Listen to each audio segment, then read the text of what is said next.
Clarkwoods presents Too Much Fabric, Too Much Color, a short story by E. Christopher Clark. He sits on the edge of his daughter's bed and stares out the window at the distant pond where he used to skinny dip with her mother. Oh, the fun they used to have. Down there, up here in this very room back when it was his. With his big toe, he traces the contour of a deep knot in the old hardwood floor. Allison scratched her ass up on this very spot once upon a time. She bled so much that when they were done, he accused her of being on the rag without telling him. Truth be told, she told him, she hadn't even noticed the wound until the end. He'd been hitting the spot so good, it was like the whole damned world had disappeared.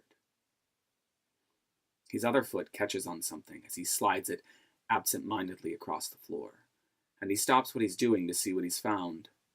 He pinches the piece of fabric between his toes and hoists it upward, his knee and hip creaking in protest at his middle-aged attempt at flexibility. It's a bikini bottom, he sees now.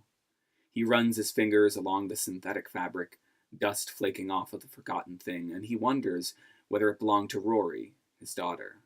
Old Occam would say so. All things being equal, the simplest solution is the right one, but Rory had so many girlfriends up here back then, it could have belonged to any one of them. Truth is, this was probably too much fabric for his daughter. This, right here, was more Ashley's style. Ashley, at least that's what he thought her name was. Cute little brunette, shy, but always so nice. He remembered how she sat with him once, waiting for Rory to come home from a night out with Wally, the same Wally who was, he checked his watch, now Rory's husband. It was just after Allison had left him for good. They sat at the bar in the kitchen, he and Ashley, eating Jell-O out of the little single-serving cups that Rory lived on during the summers, and they talked about the socks. Ashley had no idea what she was talking about, but she tried, and that counted for more than he dared say. He takes the bikini bottom with him as he leaves, not sure if he is audacious enough to do with it what he is imagining doing with it. The computer in his den is still on, his web browser still opened to the same site. With just enough hesitation to make himself feel better about himself, he heads that way. He clutches the fabric in his fist, trying to remember which color it was that Rory wore all the time and which color was Ashley's. As he steps into the den, locking the door behind him, he hopes, prays, that Rory's color was not purple.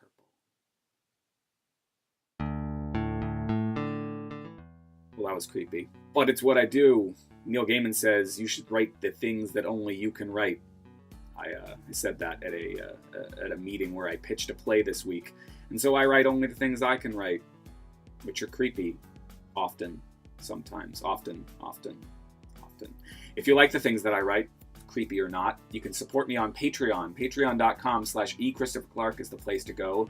For $1 a month, you get access to stories before other people, and then some exclusive stories, and you get other goodies too. So again, it's patreon.com/eChristopherClark, and anything you can slip me, it would help. And I'll keep writing creepy things. And maybe a happy ending, eventually, someday. Maybe.